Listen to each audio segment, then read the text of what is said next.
तो चलो सबसे पहले हम लोग को क्या जानना है कि एलिमेंट आखिर कंबाइन क्यों करता है, तो why element reacts, why elements reacts, यानी एलिमेंट्स कंबाइन क्यों करता है या रिएक्ट क्यों करता है।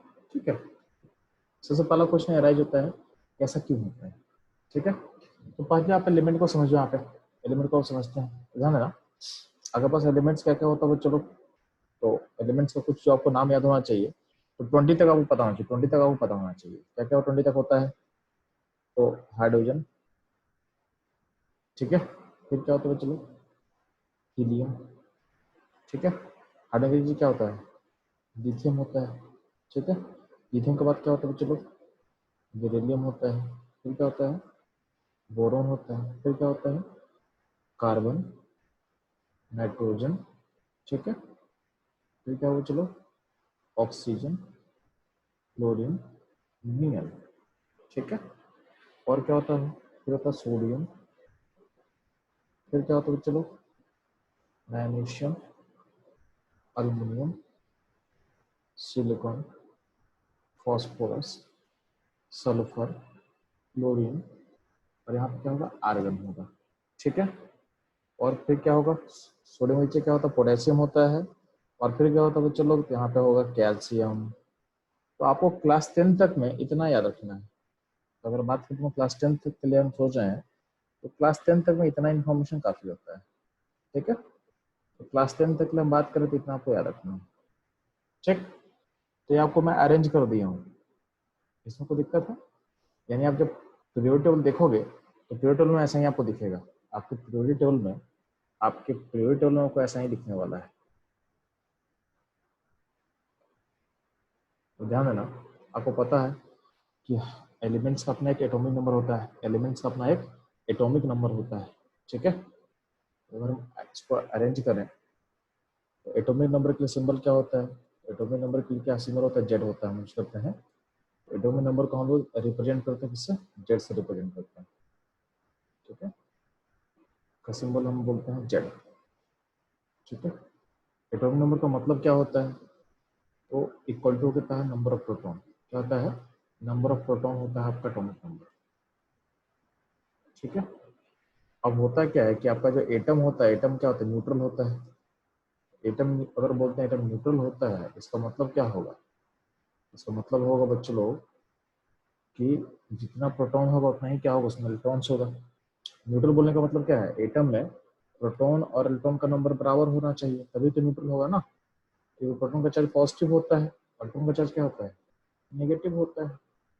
तो अगर एटम न्यूट्रल हम बोल रहे हैं तो एटम न्यूट्रल का मतलब जितना पॉजिटिव चार्ज होगा उतना ही क्या होगा नेगेटिव चार्ज होगा। तो अगर बोले कि जेड का मतलब अगर नंबर प्रोटॉन है, तो अगर बोले कि आपका एटम अगर न्यूट्रल बोल रहे हैं इसका मतलब क्या है, इसको आप नंबर ऑफ इलेक्ट्रॉन की बात की इक्वलेंट भी बोल सकते हो, नंबर ऑफ इलेक्ट्रॉन की इक्वलेंट भी आप बोल सकते हो।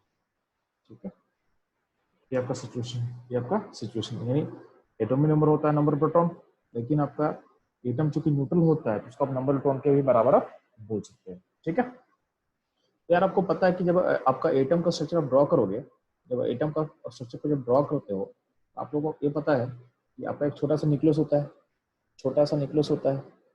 अब न्यूक्लियस के अंदर क्या होता है, न्यूक्लियस के अंदर न्यूट्रॉन होता है, प्रोटॉन होता है, न्यूट्रॉन प्रोटॉन होता है, और उसके अराउंड क्या होता है सेल से ऑर्बिट होता है। इस सेल से ऑर्बिट में क्या होता है इलेक्ट्रॉन्स होता है।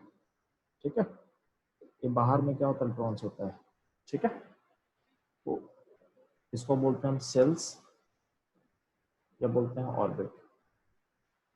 अब देख ध्यान देना, क्योंकि एटम का न्यूक्लियस काफी डीप में होता है, तो न्यूक्लियस के अंदर क्या है न्यूट्रॉन प्रोटॉन है। ठीक है, न्यूट्रॉन एंड प्रोटॉन होता है न्यूक्लियस के अंदर। ठीक है, अब न्यूट्रॉन प्रोटॉन को एक कॉमन नाम से हम बोलते हैं न्यूक्लियॉन्स। न्यूक्लियॉन्स एक वर्ड यूज होता है केमिस्ट्री में कभी कभी। न्यूक्लियस का मतलब ऐसा स्पीसीज जो रहता है न्यूक्लियस में, जो रहता है न्यूक्लियस में, उसको बोलेंगे हम न्यूक्लियॉन्स। ठीक है, तो न्यूट्रॉन प्रोटॉन को कंबाइंड फॉर्म में आप बोल सकते हो क्या न्यूक्लियॉन्स बोल सकते हो, यानी ऐसा चीज जो न्यूक्लियस में रहने वाला है। ठीक है, अब ध्यान देना, जब भी आप सोचोगे ना तो न्यूट्रॉन प्रोटॉन कभी बाहर नहीं निकल सकता है। आप किसी भी एटम में न्यूट्रॉन प्रोटॉन को नहीं निकाल सकते हो बाहर और नहीं उसमें ऐड कर सकते हो, ठीक है। तो आप ऐसा बोलोगे, ठीक है, रिमूवल रिमूवल और addition of neutron and proton of neutron and proton is highly difficult यानी बहुत डिफिकल्ट होता है। क्यों? न्यूक्लियस के अंदर होता है। या डिफिकल्ट के सामने लिख सकते हैं इम्पॉसिबल, मतलब कभी कभी आप कर सकते हो, लेकिन जनरली क्या होता है, बहुत डिफिकल्ट होता है, ठीक है। न्यूट्रॉन प्रोटॉन को आप नहीं ऐड कर सकते हो, नहीं निकाल सकते हो। न्यूट्रॉन प्रोटॉन जहाँ पे है वहीं पर रहेगा, ठीक है। इसको आप नियरली बोल सकते हो, नियरली इम्पॉसिबल हो सकता है। नियरली इसलिए वर्ड यूज कर सकते हैं, नियरली इम्पॉसिबल। क्या है?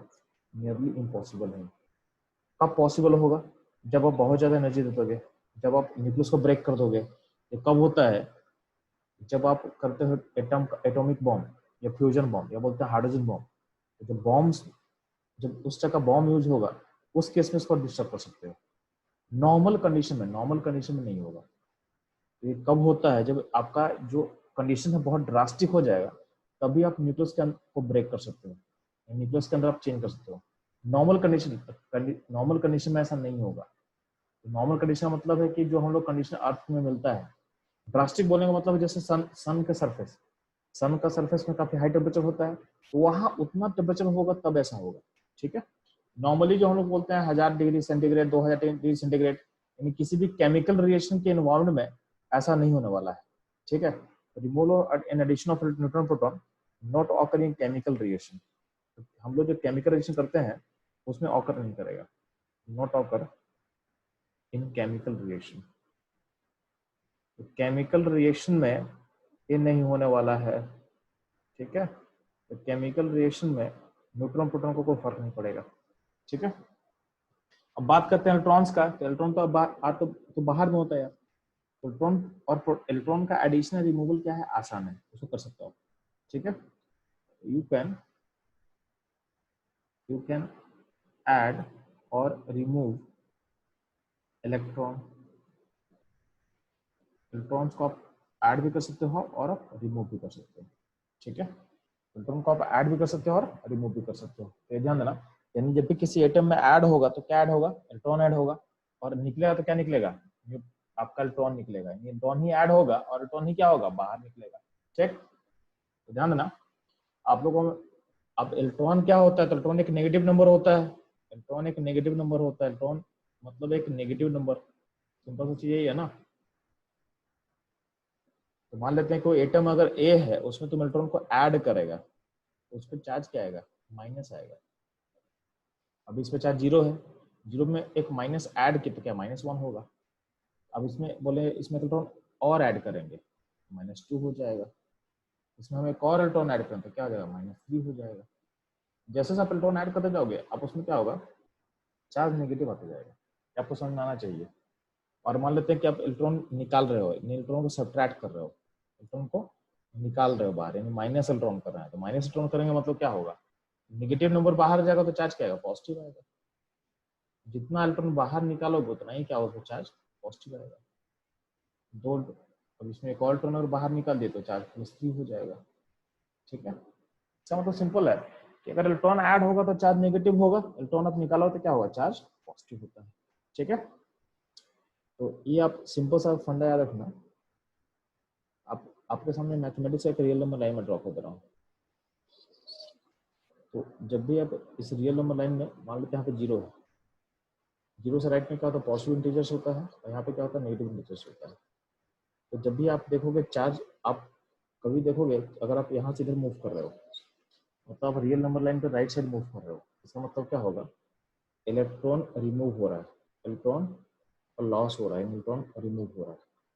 और जब भी आप देखोगे नंबर इधर मूव कर रहा है, तो आप बोलोगे इलेक्ट्रॉन का एडिशन हो रहा है, इलेक्ट्रॉन क्या हो रहा है? ऐड हो रहा है, ठीक है। तो इसको आप ऐसा बोल सकते हैं। मान लेते हैं अगर बोल रहे हैं कि हम यहाँ पे है, यहाँ पे +2 है और यहाँ से हम +2 से +5 जा रहे हैं। तो यहाँ देखोगे यहाँ पे क्या है? यहाँ पे रियल नंबर लाइन पे +2 में हो और फिर +5 पे मूव किया, तो अब नंबर लाइन पे कहाँ मूव करे हो? राइट की लेफ्ट, तो आप मूव करे हो राइट में। राइट मूव करोगे इसका मतलब क्या है, आपका इलेक्ट्रॉन रिमूव हुआ है, इलेक्ट्रॉन क्या हुआ है, रिमूव यानी लॉस किया है। कितना इलेक्ट्रॉन लॉस किया, 3 इलेक्ट्रॉन का लॉस हुआ है। 3 इलेक्ट्रॉन क्या हुआ, बाहर गया, सिस्टम से बाहर गया। ठीक है, तो ये आपको इसको अप्रिशिएट करना समझाना चाहिए कि यहाँ पे हम बात क्या कर रहे हैं। इसमें बोल देंगे कि नहीं यहाँ पे +2 से मूव किया है -3 में, तो कहीं ना कहीं आप देखोगे आप नंबर में कहाँ जा रहे हो, +2 से -3 मतलब किधर, इधर। तो लेफ्ट जाने का मतलब क्या, इलेक्ट्रॉन ऐड हो रहा है, कितना ऐड होगा, 5 इलेक्ट्रॉन का एडिशन हुआ होगा, 5 इलेक्ट्रॉन ऐड हुआ होगा। ठीक है, तो ये आपको समझ में आना चाहिए यानी। ठीक है, तो इतना आपको, इतना तो डीप में आपसे क्वेश्चन नहीं पूछेगा, आपसे बस इतना पता होना चाहिए जब भी किसी न्यूट्रल एटम में आप इलेक्ट्रॉन ऐड करते हो तो नेगेटिव आता जाता है, जितना इलेक्ट्रॉन डालोगे उतना ही नेगेटिव बनेगा। और जब भी किसी न्यूट्रल एटम में से आप इलेक्ट्रॉन निकालोगे तो क्या होगा, आपका पॉजिटिव क्रिएट होते चला जाएगा। जितना आप इलेक्ट्रॉन निकालोगे उतना ज्यादा क्या होगा, पॉजिटिव क्रिएट होते चला जाएगा। ठीक है, ये था आपका बेसिक सारा इन्फॉर्मेशन। ध्यान रहा, इस इन्फॉर्मेशन के बेसिस पर हम क्या कर सकते हैं। तो आपका जो क्लास का बिगिनिंग का टॉपिक क्या था कि रिएक्शन क्यों होता है, एलिमेंट कंबाइन क्यों करता है, ध्यान देना, ऐसा देखा गया है। तो ध्यान देना, जैसे आप बात कर रहे हैं हम लोग एलिमेंट का, Z1 एलिमेंट कौन सा होता है, हाइड्रोजन।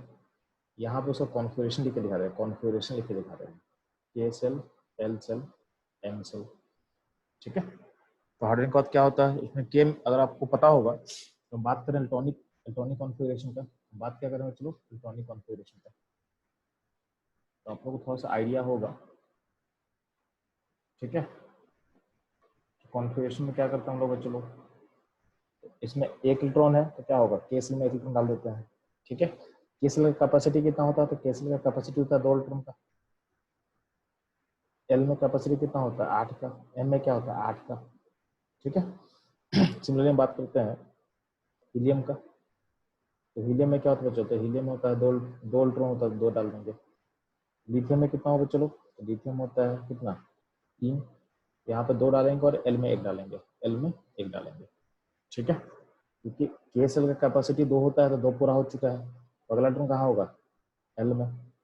सिमिलरली बात करते हैं हम लोग बेरिलियम का, बेरिलियम में क्या होता है बच्चों, तो बेरिलियम में 4 में क्या, 2 यहाँ पे और 2 यहाँ पे। ठीक है, ऐसे करते करते अगर मूव कर रहे हैं हम लोग बोरोन पे, बोरोन हो गया 5। ठीक है, इसका क्या होगा,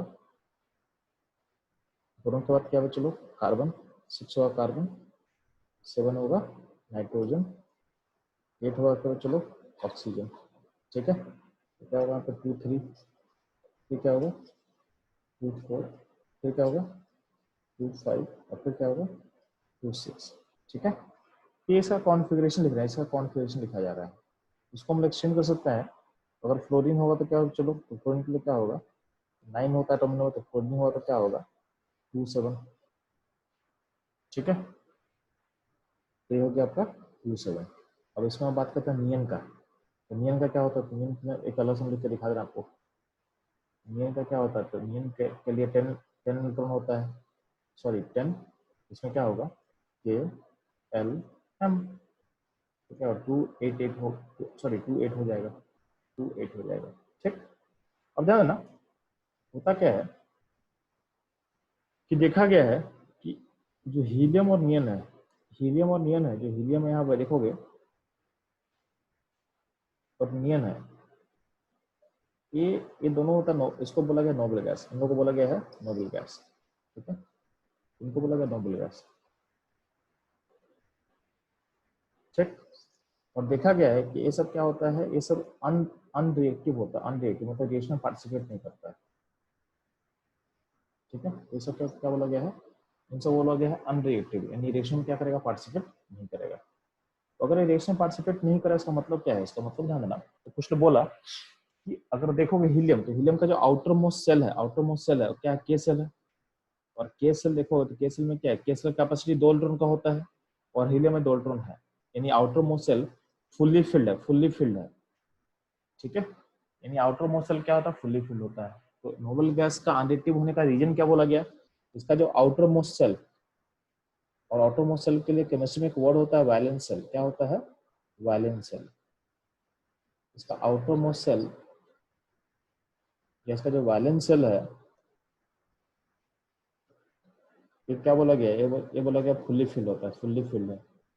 जब भी वैलेंस शेल फुल्ली फिल्ड होगा तो सिस्टम क्या होता है, स्टेबल हो जाता है। क्या होता है, सिस्टम क्या होता है, स्टेबल हो जाता है। सिस्टम क्या हो, स्टेबल हो जाता है। यानी अब रिएक्ट वो नहीं करना चाहते, क्या करना चाहता है, रिएक्ट नहीं करना चाहता है।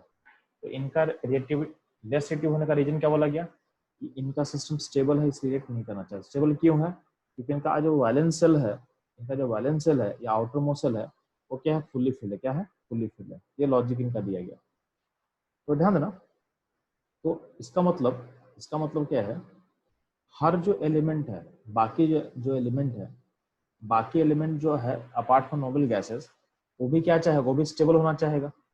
तो स्टेबल होने का कंडीशन क्या है, स्टेबल होने का कंडीशन क्या है, स्टेबल होने के लिए आपका valence shell, outermost shell क्या होना चाहिए, फुल्ली फिल होना चाहिए। क्या होना चाहिए, फुल्ली फिल होना चाहिए। ठीक है, तो ध्यान देना। तो स्टेबिलिटी का कंडीशन क्या बोल रहे हैं आपके लिए, तो स्टेबिलिटी का कंडीशन ये बोला गया, स्टेबिलिटी कंडीशन क्या है आपके पास है, तो आपका जो आउटर मोस्ट सेल होगा ना, आउटर मोस्ट सेल जो आपको दिख रहा होगा, तो या तो उसको फुल्ली फिल करो, फुल्ली फिल करो, या तो उसको एम्प्टी करो, या तो एम्प्टी करो, कंप्लीटली खाली करो। तो बाकी जो भी एलिमेंट रहेगा जिसमें हम बात कर रहे हैं, तो उसको अगर स्टेबल होना होगा तो या तो अपने आउटर मोस्ट सेल को क्या करेगा, फुल्ली फिल करेगा, या तो उसको पूरे तरह से खाली करेगा, तभी वो स्टेबल हो पाएगा, तभी वो स्टेबल हो पाएगा। ठीक है, तो अपने आउटर मोस्ट सेल को क्या करना पड़ेगा, उसको तो खाली करना पड़ेगा या तो उसको फुल्ली फिल करना पड़ेगा। ठीक है, अब ध्यान देना, अब देखोगे तो के सेल को छोड़ दो, के सेल के अलावा क्या है, बाकी सेल का कैपेसिटी क्या है, एल सेल का कैपेसिटी क्या है, 8 है, एम सेल का कैपेसिटी क्या है, 8 है। यानी इसका मतलब क्या है, जनरली जो हमको पढ़ना है, जो हमारे सिलेबस में मेंशन है, उसके अकॉर्डिंग क्या है, बाकी सारे सेल का कैपेसिटी क्या है, तो 8-8 है। क्या है, चलो 8-8 है। ठीक, और 8-8 है तो इसका मतलब क्या है कि 8 का नंबर बहुत इंपॉर्टेंट है, 8 का नंबर बहुत इंपॉर्टेंट है। Outermost shell fully fill करने का मतलब क्या है, मेरे सेल में 8 इलेक्ट्रॉन आ गया, 8 इलेक्ट्रॉन आ गया। इस 8 के नंबर के लिए एक वर्ड यूज करते हैं हम लोग, क्या बोलते हैं उसको, ऑक्टेट स्टेबिलिटी। क्या बोलते हैं, ऑक्टेट स्टेबिलिटी। जनरली क्या होता है ना, जनरली क्या होता है कि आपके सेल में कैपेसिटी होता है 8, के सेल को छोड़ दो, के सेल को छोड़ देने के बाद आपका सारा सेल का कैपेसिटी क्या माना गया, 8 माना गया है, जो आपके सिलेबस में है। इसलिए बोलते हैं जब आउटर मोस्ट सेल भर जाएगा, यानी फुल्ली फिल हो जाएगा, तो क्या होगा, आपका ऑक्टेट स्टेबिलिटी आपको मिल जाएगा। तो इसलिए एक वर्ड यूज किया गया है, ऑक्टेट स्टेबिलिटी। ठीक है, इवन ध्यान रखना, जो खाली करने की बात कर रहे हैं वो भी कहीं ना कहीं इसी से लिंक होगा, कहीं ना कहीं इसी से लिंक होगा। ठीक, तो आपका जो आउटर मोस्ट सेल अगर आप फुल्ली फिल करो या तो उसको पूरी तरह से खाली करो, तभी आपका एलिमेंट स्टेबल हो पाएगा, तभी आपका एलिमेंट स्टेबल हो जाएगा। ठीक, अब ध्यान देना, इसका मतलब को समझो। इसका मतलब क्या है, जैसे बात करते, ध्यान देना हाइड्रोजन का। यार हाइड्रोजन देखो होता है, हाइड्रोजन में क्या होता है, ध्यान देना। तो अगर आप हाइड्रोजन को चेक करते हो तो हाइड्रोजन का क्या होता है, चलो तो हाइड्रोजन का के सेल पर बात करते हैं। ध्यान देना, चलो आपका एलिम Z1 एलिमेंट क्या होगा, हाइड्रोजन, के सेल है। ठीक, तो के सेल है, एल सेल है, एम सेल है, अभी इतना सोचते हैं लोग। तो अभी यहाँ पे एक इलेक्ट्रॉन है, यानी इसका आउटर मोस्ट सेल में एक इलेक्ट्रॉन है। अब देखो हाइड्रोजन का जो कैपेसिटी क्या होता है, तो हाइड्रोजन का कैपेसिटी यानी केस का कैपेसिटी दो इलेक्ट्रॉन का होता है। यहाँ पे 2 इलेक्ट्रॉन हो सकता है, लेकिन आपके पास एक ही इलेक्ट्रॉन है। अब ये देखो, अब आपके पास 2 चॉइस है, या तो इसको खाली करो, या तो खाली करो। तो अब खाली करने के लिए कितना इलेक्ट्रॉन निकालना पड़ेगा, आपको एक इलेक्ट्रॉन निकालना पड़ेगा, क्योंकि हाइड्रोजन में एक इलेक्ट्रॉन निकालने पे आपका केसल खाली हो जाएगा। और या तो केसल को भर दो, तो केसल को भरने में कितना इलेक्ट्रॉन आपको और देना पड़ेगा। यार केसल का कैपेसिटी 2 इलेक्ट्रॉन का है, उसमें एक इलेक्ट्रॉन ऑलरेडी है, तो एक इलेक्ट्रॉन आपको और डालना पड़ेगा। यार इसमें एक इलेक्ट्रॉन डालेगा तो तुम भर भी देगा, और एक इलेक्ट्रॉन डालेगा तो एक इलेक्ट्रॉन निकाल दोगे, खाली भी हो जाएगा। खाली करना भी आसान है और भरना भी आसान है, मतलब दोनों की सेम ही काम करना है। अगर आप एक इलेक्ट्रॉन निकाल दोगे तो खाली हो जाएगा इसमें से। तो अगर बात करते हैं स्टेबिलिटी का, इसमें ध्यान देना, जो हाइड्रोजन है, हाइड्रोजन में खाली आप इलेक्ट्रॉन, अगर इसमें से आप इलेक्ट्रॉन खाली कर दोगे तो हाइड्रोजन क्या बन जाएगा, H+ बन जाएगा। NH+ कौन को स्टेबलाइज कर सकता है, ठीक है। और अगर इसमें इलेक्ट्रॉन आप डाल दोगे तो क्या बनेगा, H-। तो हाइड्रोजन H+ और H- दोनों शो कर सकता है, ठीक है। क्योंकि इलेक्ट्रॉन निकालना और इलेक्ट्रॉन ऐड करना दोनों इक्विवेलेंट चीजें, दोनों में इफर्ट क्या लगेगा हम लोग को, सेम रहेगा, ठीक है। सिंगली बात करते हैं बच्चों लोग,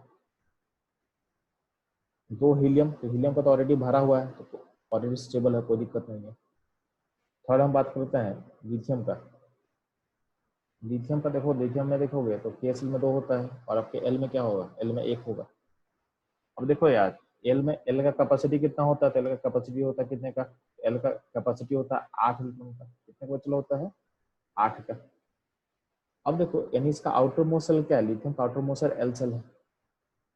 अब L सेल को भरने के लिए कितना चाहिए आपको, L को भरने के लिए कितना चाहिए यार, L का कैपेसिटी 8 है, तो आपको और कितना ऐड करना पड़ेगा, तो और 7 इलेक्ट्रॉन और डालना पड़ेगा उसमें, तब वो भरेगा, ठीक है। तो लिथियम का आउटर मोस्ट सेल को भरने के लिए, यानी इसको फुल्ली फिल करने के लिए आपको 7 इलेक्ट्रॉन का नीड है, यानी इसमें 7 इलेक्ट्रॉन और ऐड करना पड़ेगा, ठीक है। और अगर हम बोलेंगे कि आपको इसको खाली करने के लिए कितना करना पड़ेगा, दोनों पॉसिबिलिटी चेक करते हैं। हाँ, भरने के लिए हमको 7 इलेक्ट्रॉन देना पड़ रहा है, और खाली करने के लिए क्या होगा, 1 इलेक्ट्रॉन निकाल देंगे, 1 इलेक्ट्रॉन निकाल देंगे। यार कौन सा काम करना आसान आपको लग रहा है, 7 इलेक्ट्रॉन ऐड करना आसान है कि 1 इलेक्ट्रॉन खाली करना आसान है। तो ये हमको पता है कि 1 इलेक्ट्रॉन निकालना आसान होगा, 1 इलेक्ट्रॉन निकालना क्या है, आसान है, ये काम करना मेरे लिए आसान है, ठीक है। इसमें कौन सा प्रोसेस होगा, इसमें 7 इलेक्ट्रॉन ऐड करने का जो कॉन्सेप्ट है ये नहीं होगा, ये वाला काम मत करना, ये वाला काम मत करना। तो यानी हम क्या करेंगे, लिथियम में इलेक्ट्रॉन ऐड नहीं करेंगे, क्या करेंगे, इलेक्ट्रॉन निकालेंगे, यानी उसके आउटर मोस्टल को खाली करेंगे, इसके आउटर मोस्टल को खाली करेंगे। तो लिथियम कौन सा स्टेट को अक्वायर करेगा, तो उसमें से इलेक्ट्रॉन निकलेगा, तो लिथियम बनता है, क्या बनता है, Li+। क्या बनता है, लिथियम इलेक्ट्रॉन लूज करना चाहता है, लिथियम इलेक्ट्रॉन लूज करना चाहता है, चेक। क्योंकि यहाँ पर इलेक्ट्रॉन को खाली करना क्या है, आसान है। हम बात करते हैं बेरिलियम में। तो बेरिलियम में 2 K में हुआ, 2 L में हुआ। अब हमको बता कि अब जो बेरिलियम में अगर L सेल को भरना पड़ेगा, L सेल्स को, तो अब कितना इलेक्ट्रॉन ऐड करना पड़ेगा, 6 इलेक्ट्रॉन ऐड करना पड़ेगा। पॉइंट इसमें 6 इलेक्ट्रॉन को ऐड करना पड़ेगा, ठीक। और इसे खाली करने के लिए क्या करना पड़ेगा, तो -2 इलेक्ट्रॉन निकालना पड़ेगा। कौन सा काम करना आसान आपको लग रहा है, तो हमको पता है कि ये काम करना आसान है, ये काम मत करो, ये काम मत करो। यानी बेरिलियम क्या होगा, बेरिलियम अल्टीमेटली 2 इलेक्ट्रॉन लूज करेगा। अपने आउटर मोस्टल को खाली करना उसके लिए आसान है, तो बेरिलियम उसके लिए 2 इलेक्ट्रॉन लूज कर देगा। तो बी जो का स्टेट क्या होगा, B+2 होता है, ठीक है। बात करते हैं बोरोन में। तो बोरोन का क्या होता है बच्चे लोग, तो बोरोन में है ना, बोरोन के पास क्या होता है, 2 3। यार इसको भरने के लिए आपको कितना इलेक्ट्रॉन चाहिए, 5 चाहिए, और उसको निकालने के लिए कितना चाहिए, निकालने के लिए क्या होगा, 3 इलेक्ट्रॉन निकालना पड़ेगा। तो आसान क्या होगा, निकालना आसान हुआ। तो बोरोन भी क्या होगा, +3 शो करना चाहता है, यानी इसका ऐसा बनना चाहेगा, ठीक है। बात करते हैं कार्बन का। कार्बन में देखोगे, कार्बन में 4 होता है, यहाँ पे 2 और यहाँ पे 4, तो ये कार्बन का इलेक्ट्रॉनिक कॉन्फ़िगरेशन। तो कार्बन में इलेक्ट्रॉन निकालने में अगर आउटर मोस्ट को भरना पड़ेगा तो 4 इलेक्ट्रॉन डालना पड़ेगा, आपको 4 इलेक्ट्रॉन डालना पड़ेगा, और निकालना होगा, आपको निकालना होगा, तो कितना निकालना पड़ेगा, तो 4 निकालना पड़ेगा। तो दोनों काम बराबर लग रहा है मेरे को, तो आप ऐड भी कर सकते हो, तो ऐड करो तो क्या होगा, -4, और निकालोगे तो क्या होगा, +4। कार्बन का 2 स्टेट आप सोच सकते हो, +4 -4 ये शो कर सकता है। अगर इलेक्ट्रॉन लूज करेगा या गेन करेगा तो 2 स्टेट को अक्वायर कर सकता है, ठीक है। 4 इलेक्ट्रॉन लूज करेगा तो क्या बनेगा, C+4, और 4 इलेक्ट्रॉन गेन करेगा तो क्या बनेगा, C-4 बनेगा, ठीक है। ये हो गया कार्बन तक का चीज। इसमें बात करेंगे हम ना, कार्बन के बाद क्या बात क्या रहे हैं चलो, नाइट्रोजन है। तो नाइट्रोजन का जेड क्या होता है चलो, नाइट्रोजन का जेड होता है 7, ठीक। और इसमें बात करते हैं K-L-M, तो क्या होगा 2 और 5। अब यहाँ से नाइट्रोजन में अब देखोगे, अब आउटर मोसल क्या है, L सेल आउटर मोसल है। इसको भरने के लिए क्या होगा, इसको यानी 8 पूरा करने के लिए आपको कितना इलेक्ट्रॉन चाहिए, 3 इलेक्ट्रॉन चाहिए। और इसको खाली करने के लिए क्या होगा, -5 करना पड़ेगा, -5 इलेक्ट्रॉन करना पड़ेगा। तो आसान क्या दिख रहा है, आसान ये दिख रहा है मेरे को, इलेक्ट्रॉन डालना आसान है।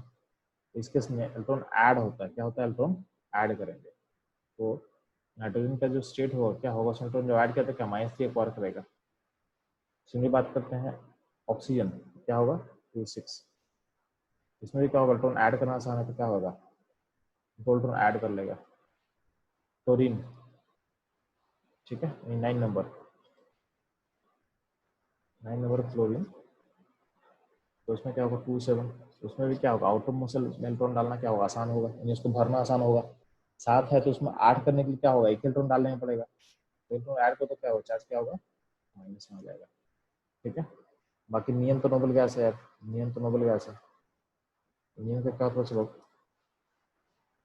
10 नियम 2 8 ये भर चुका है तो कोई दिक्कत नहीं है, ये अब अपना को रेट नहीं करेगा। अब 11 बात करो सोडियम, तो सोडियम में क्या होता है 2 8 1, इसमें एम सेल में चला गया, इसमें एम सेल में चला गया। और आपको पता है कि एम सेल का जो कैपेसिटी होता है वो कितना होता है, 8 होता है। यार अब बता, एम सेल को खाली करना आसान है कि भरना आसान है। अगर इसको भरेंगे तो हमको 7 इलेक्ट्रॉन और ऐड करना पड़ेगा, जो कि नहीं कर पाएंगे हम लोग। उससे बेटर है कि हम एक इलेक्ट्रॉन निकाल दें, एक इलेक्ट्रॉन को बाहर निकाल दें, खाली करना आसान है। एम सेल खाली होगा ना, एम सेल खाली होगा तो इसी गौर करना, आप गौर क्या करोगे, जब एम सेल आप खाली कर रहे हो ना सोडियम का, तो इलेक्ट्रॉन बाहर निकल जाएगा, इसका आउटर मोसल एम सेल खत्म हो जाएगा, कौन सा आउटर मोसल बन जाएगा आपका एल सेल। एल सेल आपका आउटर मोसल बन जाएगा, आपका एल सेल क्या होगा, आपका आउटर मोसल बन जाएगा। तो एल सेल में कितना इलेक्ट्रॉन है, 8 इलेक्ट्रॉन है। तो कहीं ना कहीं अल्टीमेटली अगर हम बात करें खाली करने का, ध्यान है ना, अगर आप एम्प्टी करते हो ना, आप सेल को एम्प्टी करते हो तो आपका जो आउटर मोसल है वो चेंज हो जाता है, वो चेंज हो जाता है। जैसे फॉर एग्जाम्पल देख, सोडियम में अभी आउटर मोसल क्या एम था, अब एम से तुम इलेक्ट्रॉन निकाल देगा तो ये पूरा खाली हो गया, तो आउटर मोसल क्या होगा, ये वाला बन गया। जो एल सेल है, जो एल सेल है वो आउटर मोसल बन गया। इसका मतलब क्या है, आपका जो आउटर मोसल फुल्ली फिल्ड है, यानी उसका ऑक्टेट पूरा है। तो कहीं ना कहीं जो आप कंप्लीटली एम्प्टी कर रहे हो ना, वो भी ऑक्टेट स्टेबिलिटी तक लिंक कर रहा है। मतलब इस केस में भी क्या हो रहा है, आपका जो आउटर मोसल चेंज कर जाता है, और जो आपका आउटर आउटर मोसल आता है होता है वो फुल्ली फिल होता है। क्या होता है, फुल्ली फिल हो जाता है। तो क्या होता है, फुल्ली फिल हो जाएगा। तो कहीं ना कहीं आप अगर एम्प्टी कर भी रहे हो तो आपका कॉन्सेप्ट वही है, या जो आउटर मोसल जो नया बनेगा वो फुल्ली फिल हो जाएगा, फुल्ली फिल हो जाएगा। इसलिए क्या होता है, एलिमेंट स्टेबलाइज हो जाता है। तो सोडियम क्या होता है, इलेक्ट्रॉन लूज करेगा तो क्या बनेगा, Na+ बनेगा, क्या बनेगा, Na+ बनेगा। ठीक है, सिमिलरली बात करते हैं हम लोग, सिमिलरली बात करते हैं किसका, मैग्नीशियम का। मैग्नीशियम क्या होता है, 2 8 2 होता है। तो मैग्नीशियम में आउटर मोसल में 2 इलेक्ट्रॉन निकालना आसान है तो क्या होगा, Mg+2 बनेगा। इससे आप देखोगे ये चलते चला जाएगा, ये चलते चला जाएगा। जैसे एग्जाम्पल बात करते हैं कैल्शियम का, कैल्शियम में क्या होता है 2 8 8 2 होता है, आउटर मोसल यहाँ पे है। अभी सेल को खाली करना आसान है तो क्या होगा, 2 इलेक्ट्रॉन निकालना आसान होगा, निकालो तो क्या होगा, आपका कैल्शियम+2 बनेगा। ठीक है, तो इस तरह से देखोगे, इस तरह देखोगे सारा आपको समझ में आ जाएगा कौन सा एलिमेंट इलेक्ट्रॉन लूज करना चाहता है, कौन सा एलिमेंट इलेक्ट्रॉन गेन करना चाहता है। ठीक है, ध्यान देना, जो हमने बिगिनिंग बिगिनिंग में स्टार्ट किए थे, तो यहाँ देखना हम एलिमेंट को अरेंज कर दिए थे। ठीक है, तो एलिमेंट को जो आपका जो याद करना था, एलिमेंट को अरेंज किया हुआ है अलोंग द ग्रुप, ये नीचे जिस भी एलिमेंट का वैलेंस इलेक्ट्रॉन सेम है उसको सेम क्या रखा गया है। जैसे देखोगे एच का वैलेंस में क्या एक इलेक्ट्रॉन था, लिथियम का वैलेंस में क्या है 2 1, वैलेंस में एक इलेक्ट्रॉन है। सोडियम क्या था 2 8 1, यहाँ भी क्या है, इसका वैलेंस में क्या एक इलेक्ट्रॉन है। ठीक है, पोटेशियम में क्या बचे लोग 2 8 8 1। अल्टीमेटली देखोगे सारे का वैलेंस इलेक्ट्रॉन क्या है, सेम ही है, यानी आउटर मोस्ट सेल में जो इलेक्ट्रॉन का नंबर है वो क्या है, सारे में क्या है 1 1 1 है। ठीक है, तो देखो सबको एक जगह रखा गया है। सारे में क्या होगा, आउटर मोस्ट इलेक्ट्रॉन लूज करेगा, इन सारे का वैलेंसी क्या आएगा, तो सारे का वैलेंसी +1 होगा, इन सारे का वैलेंसी क्या होगा, +1 होगा। ठीक है, और बात करते हैं इनका, इस फैमिली में देखोगे तो इसका क्या था 2 2 था। चेक, इसका क्या था 2 8 2 था, इसका 2 8 8 2 था। अल्टीमेटली इसमें देखोगे सारे में बैलेंस में 2 इलेक्ट्रॉन है, तो सबका सब क्या करेगा, 2 इलेक्ट्रॉन लूज करेगा, यानी लूज करना इसमें से आसान है। ठीक है, तो सारे का वैलेंसी क्या हो जाएगा, +2 हो जाएगा। सिमिलरली बात कर रहे हैं चलो बोरोन एल्यूमिनियम का, तो बोरोन एल्यूमिनियम में तुम चेक करेगा तो समय वैलेंस में कितना इलेक्ट्रॉन है, 3 है। तो क्या होगा, इसके 3 इलेक्ट्रॉन को लूज करना आसान होगा, तो इसमें क्या होगा जनरली प्लस, जिसका इसका ऑक्सीडेशन स्टेट यानी जो चार्ज आएगा वो क्या आएगा, वैलेंसी क्या आएगा +3 आएगा। कार्बन सिलिकॉन में देखोगे तो इसमें क्या होता है, इसका आउटरमोस्ट में क्या होता है, 4 इलेक्ट्रॉन होता है। अब 4 इलेक्ट्रॉन को निकालना और डालना दोनों ऑलमोस्ट बराबर है, तो क्या हो गया, +4 -4 दोनों दोनों चाहता है, दोनों बन सकता है। नाइट्रोजन फॉस्फोरस में चेक करोगे तो आउटरमोस्ट में कितना है, 5 है। 5 में से निकालना डिफिकल्ट है, तो क्या उसमें ऐड करेंगे, कितना ऐड करेंगे, 3 ऐड करेंगे। इनमें से इसका ऑक्सीडेशन स्टेट क्या होगा, यानी जो चार्ज होगा, यानी जो वैलेंसी होगा, क्या होगा, -3 होगा। ठीक है, इसमें वैलेंस इलेक्ट्रॉन कितना होता है, तो वैलेंस इलेक्ट्रॉन होता है 6। तो अल्टीमेटली इसमें क्या होगा, 2 इलेक्ट्रॉन आपको ऐड करना आसान है, तो क्या होगा, इसमें इनका चार्ज होगा -2। क्लोरीन क्लोरीन में क्या होगा, इसमें वैलेंस में क्या होता है, 7 इलेक्ट्रॉन होता है। इसका क्या हो जाएगा, चलो इसका यहाँ पे हो जाएगा -1। बाकी यार ये सब में क्या आता है, ये सब वहाँ पर आपका सेल्फ फुल्ली फिल्ड है, ये सब क्या होता है, इसमें नो चार्ज, इसमें ना इलेक्ट्रॉन ऐड करेगा ना इलेक्ट्रॉन लूज करेगा। ठीक है, इसका टेंडेंसी जो होगा, नहीं इलेक्ट्रॉन ऐड करने का होगा और नहीं लूज करने का होगा। तो जो ये जो चार्ज आता है, जो वैलेंसी आता है आपके, देखोगे उसका लॉजिक आपको समझा गया, ऐसा क्यों हो रहा है, ऐसा क्यों हो रहा है। ठीक है, इसका लॉजिक आपको क्लियर हो चुका है। ठीक है।